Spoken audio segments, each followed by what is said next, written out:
two really big wins? Yeah, obviously we're pleased to be 2-0, and the whole preseason we talked about, one game at a time. I know that's coach talk, but if you look at what happens at every level, Virginia Tech goes to Ohio State and beats them and then loses to Eastern Carolina. So we've been focused at the task at hand, and now we got an opportunity to come home and after 2 weeks on the road and play a big game here in front of the home crowd. You've won the last two against them, looking for number 3. What's this atmosphere going to be like on Saturday night? Well, first off, if beating them the last 2 years helped us this year, I would be excited about it. But it doesn't help us at all. So I tell people, we've beaten them twice this century and we're bragging, which is insane to me. But so it doesn't matter that we beat them last year or the year before. It matters that we're playing a Grand Valley team that's hungry and they want us.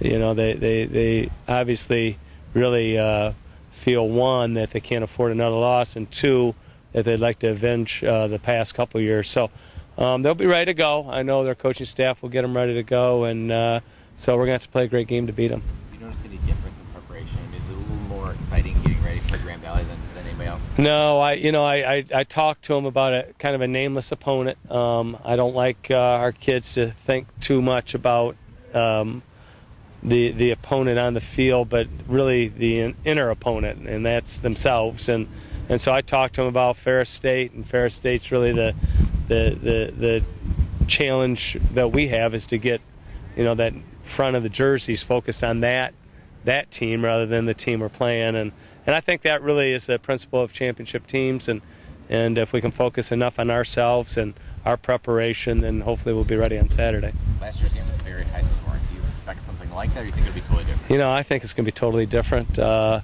Their D-line is a very athletic group, and so they haven't given up a lot of scores. They've given up a few big scores. They had a pump blocked and then a long pass and a long run. Other than that, they held Ohio Dominican pretty well, and so our defense is playing pretty well.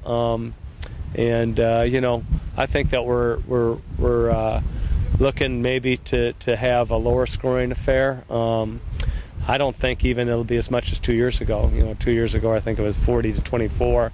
I'm looking at a little bit more of a dogfight defensively. They basically can't afford another loss, or maybe they're not going to make the playoffs. What do you expect from them? Do you think they're going to be a little hungrier in this line? Well, the truth is, teams are ready. They're hungry every week. They were hungry against Azusa. They were hungry against Ohio Dominican. They're going to be really hungry against Ferris State. So we expect them to be their best. And everyone, Coach Mitchell isn't going to use an excuse, but everyone realizes how close they are to being 2-0. And so, they're going to be ready to play. We'll be ready to play. It should be a great game on Saturday. Talk about everybody contributing. You had 3 different people score touchdowns last week. Just everyone playing their part and maybe picking up roles that they might not necessarily have to pick up.